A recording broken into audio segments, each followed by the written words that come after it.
So I told you I was going to show you how to do fried chicken. And there's my chicken. It's got salt and pepper on it. So now I'm going to put all the pieces into a 1 gallon Ziploc bag.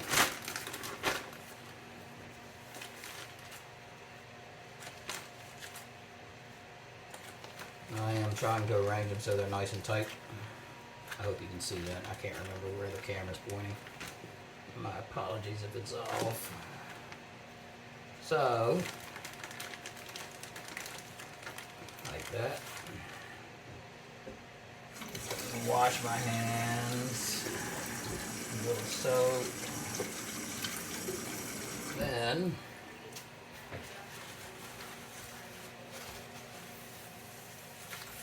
pick that up, throw it in the trash. Now, I need to get all the air out of the bag. So, the way you do that, and actually I'm going to add a couple of weights just to be sure. Excuse me.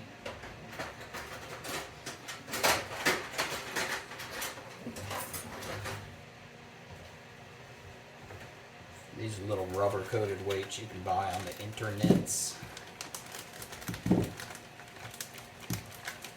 So stick those in there like that. Now I'm going to zip the Ziploc most of the way, leaving a little bit open. And now I'm just going to dump the whole thing underwater. And as I do, I'm going to try and push out any bubbles that I see in the lower corners. And then take it all the way underwater. Getting all the air out until you get to that last spot that you left open. And that's where all the last of the air should end up. And as you get all of the air out, you zip it closed the rest of the way. And there you go. So, I'm doing this the day before I cook them. Now that they've got salt and pepper and they're all sealed up in the bag, I'm going to stick them in the refrigerator and let them hang out there overnight. And then tomorrow afternoon, I will put them in the sous vide cooker to cook them, and then go to the next step, which will be coating them with flour and spices. And let me see if I can show you my spice recipe I used. That's the spice recipe I used. However, I only used 1 cup of flour instead of 2, so it's going to be extra spicy. And I also, the type of flour I used was self-rising flour, hoping to get a little bit more crispiness out of it. So, see you in 24. So that's the chicken in the sous vide. It's been in there for not long at all. It's just getting started. You can probably see it. It looks raw still, and my camera just got fogged up from the steam. Got it set on 148.2. And this is my workshop. Is where it is, down in the basement. The guy that built this workshop built the windows that are in this house, in this workshop. Anyway, that's the chicken cooking. I'm going to cook it for 4 hours. And next step will be on video, and I'll see you back in a short. Okie dokie. So this is the breading step of the fried chicken, sous vide fried chicken. So this is the chicken when it comes out of the cooking. Okay, you can see the liquid in there. And take the weights out. And then first thing we're going to do, you're going to dry off the chicken. I'm going to dry it off so that we can get it wet with egg. As weird as that sounds. So, there's one.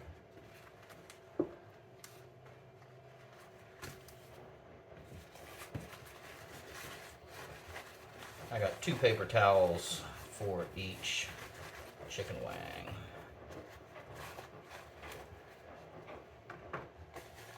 They're not falling apart, however.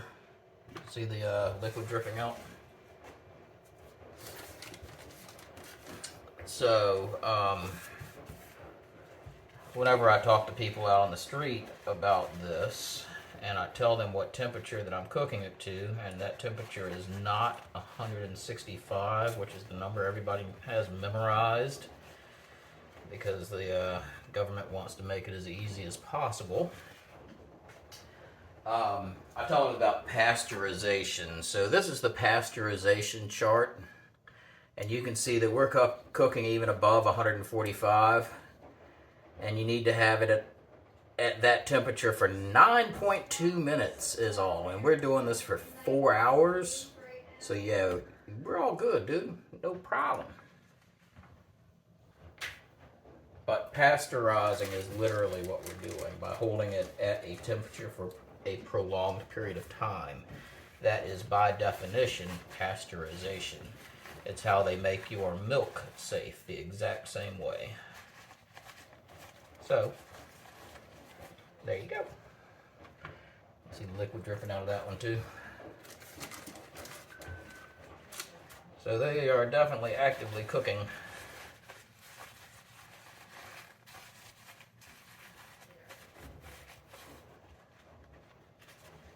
Okay, 2 to go.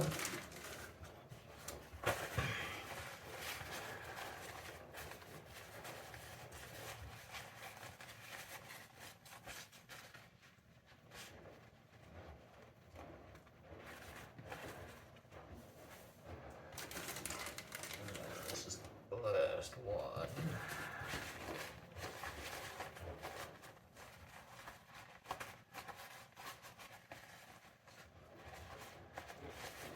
And I think the best technique I've developed is for drying those off is to put it in there and then let it roll, and then squeeze again as you roll. Now, dump that.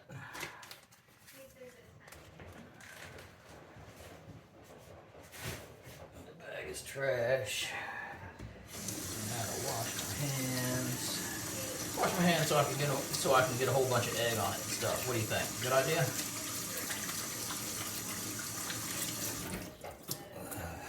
Washing your hands while you cook is always a good idea. So, I told you about the spices before. I showed you my list of spices. This is my egg mix, and I did run my egg. And I also put some, that's 2 eggs and maybe a tablespoon of sour cream. And then I put that all in the Vitamix mixer. And I blended it so it's very smooth. No big long chunks of egg. And this is our spice mix. And I showed you my recipe, but I only used 1 cup of flour. And like I told you, I used self-rising flour. So, now, everybody says go straight to egg and then to flour. But I remember some relative of mine doing flour first, then egg, then flour again. So I'm going to do the first one like that and see how it looks. They say to do 1 hand wet, 1 hand dry. Tap it off to get the excess. And you notice I got a dish the same shape as a wing. See that? Same shape as a wing. Then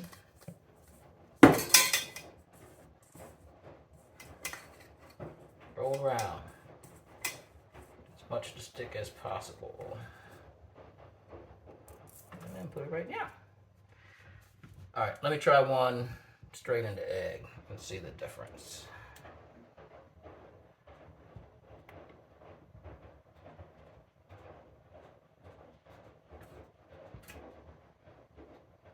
I just mixed up my hands. I just got wet on my dry.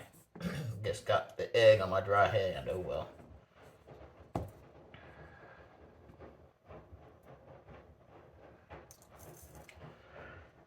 Oh no.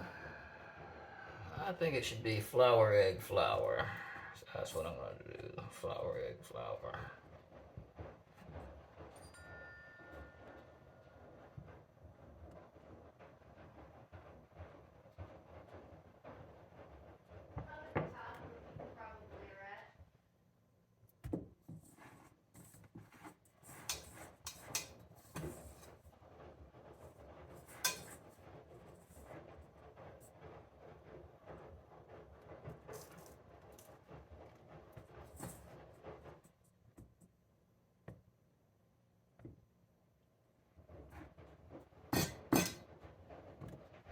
flour, egg.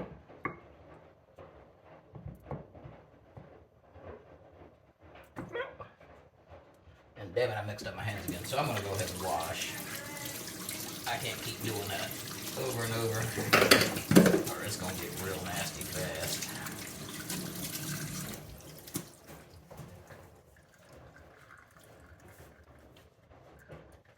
There we go.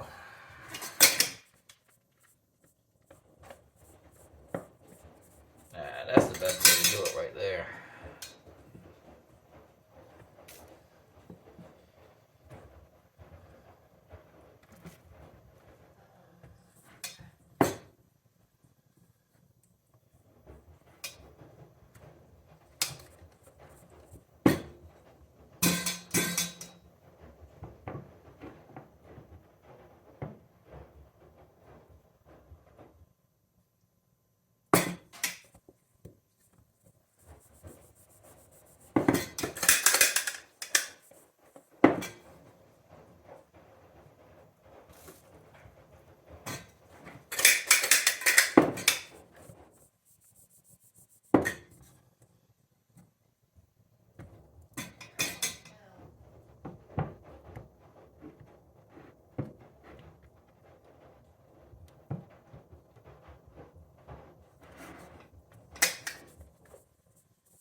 I was worried about if I was going to have enough egg, but I did have enough egg.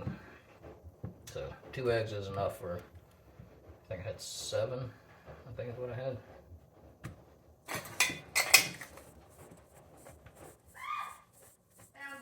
And 1 cup of flour obviously is plenty too. So, can you see how I got liquid showing up on the outside of these? I'm going to stick them back in and make some flour stick to the wet.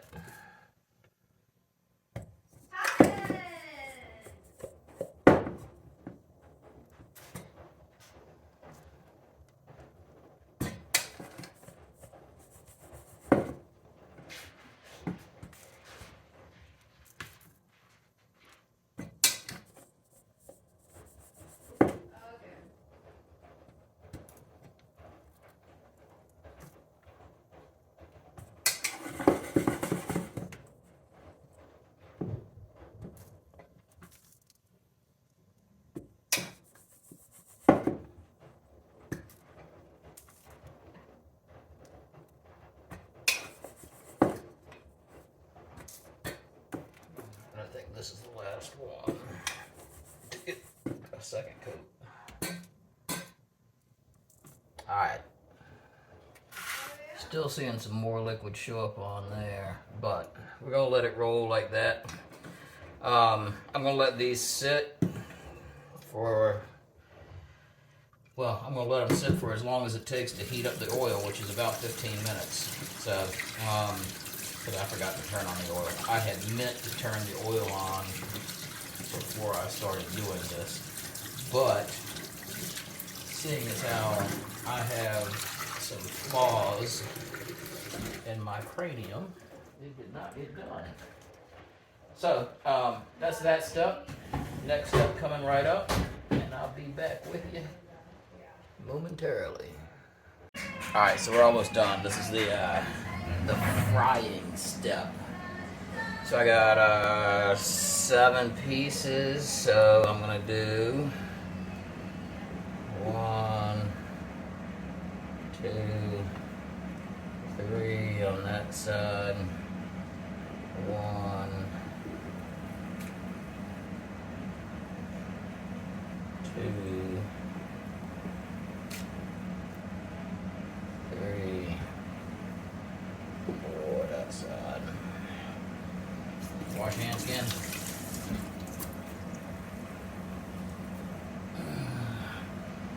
And then drop them. Give them a little shake. Make sure they don't stick to the basket. Make sure they're all completely underwater. You'll see the bubbles right there. Bubbles are an indication of moisture. So if you're ever doing like French fries and the French fries were wet when you put them in, your oil is going to overflow. I think we're going to be okay. If you want the bubbles to go away, all you have to do is lift the food out of the oil. Watch.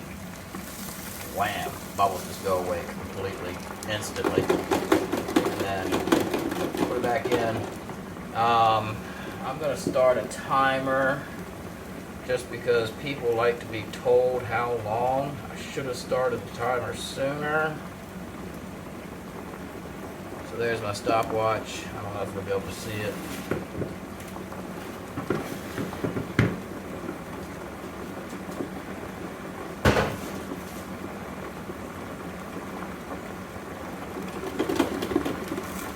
I do have the temperature on the fryer as high as it'll go. This is a Presto Pro Fry. It's one of the top selling fryers on Amazon.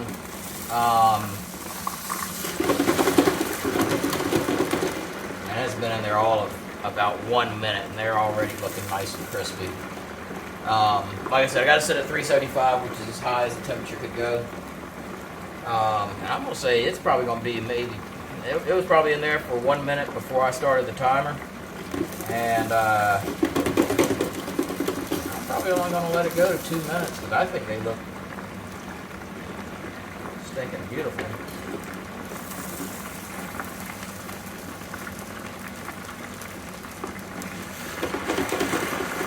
Yeah, give it another half minute.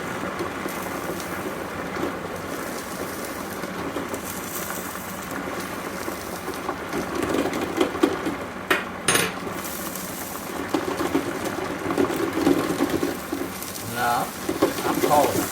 Check them out. I think they look delightful. I can't remember where exactly I had the camera pointed.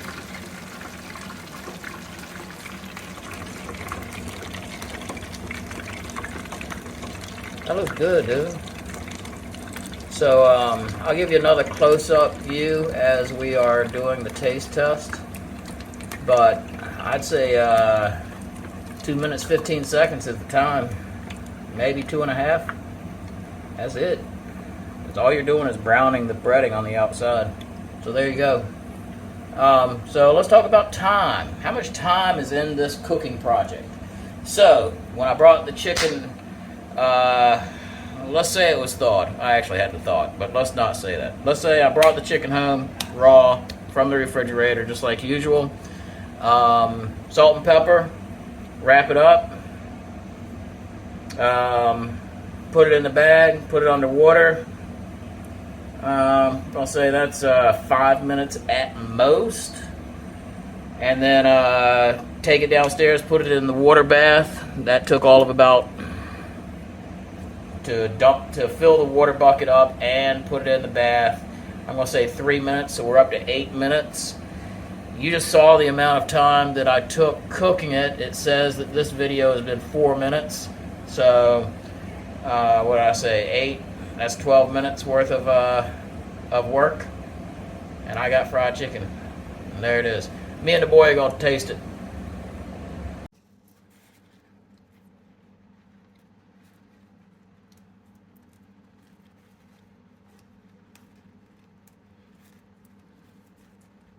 How's the chicken taste? Tastes good. I got a piece of gristle. We all know how I feel about gristle.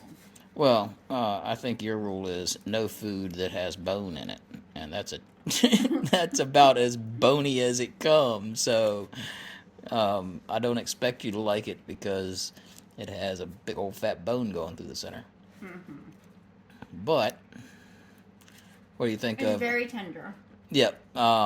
It was sous vide for 4 hours at 140 some degrees.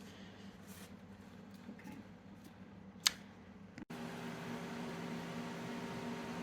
Chicken thang.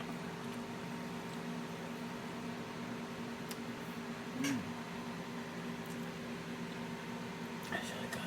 Yeah. My son does not have PTSD, so he's going to be a more legitimate response. his mother is grading on a curve. She, as a general rule, his mother does not like anything I cook. Because she doesn't trust me. You know that's the definition of PTSD, right? Yeah. So what do you think? Nice and tender? Yeah. Is it juicy? Mm-hmm. Is it? I'd say so. Yeah. Is it the best chicken wing you ever had? Mm-hmm. Is it? Yeah. Really?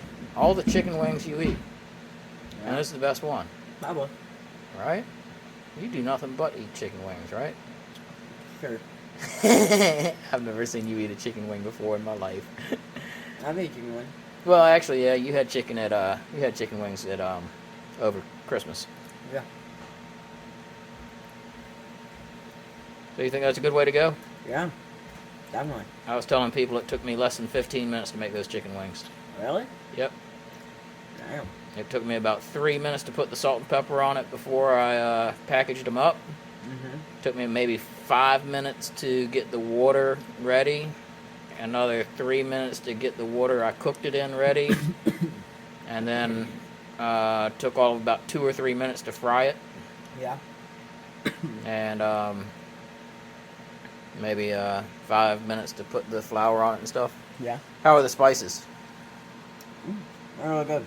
Yeah? Mm-hmm. I was worried about it being too spicy because you said you don't like spicy stuff. And I used twice as much spice because I used half as much flour. Oh, yeah. Yep.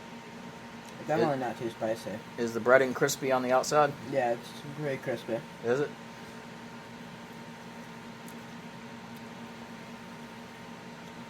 Damn, dude. You're getting ready to go for number 2, aren't you? Yep. He said, yup. Right on. Well, I'm glad you like it, baby boy. Can I Yeah. get a thumbs up? Yeah. Right on.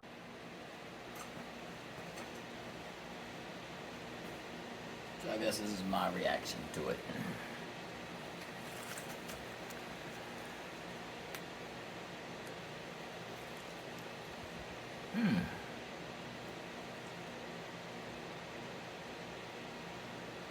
Extremely tender. Oh my goodness.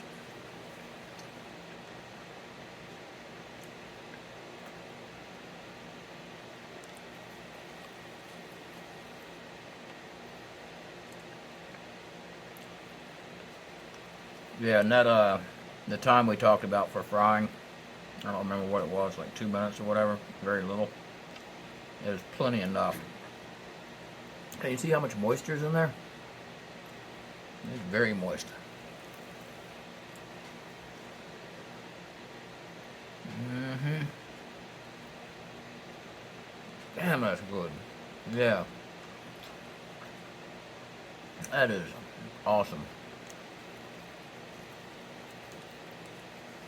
These are so freaking tender.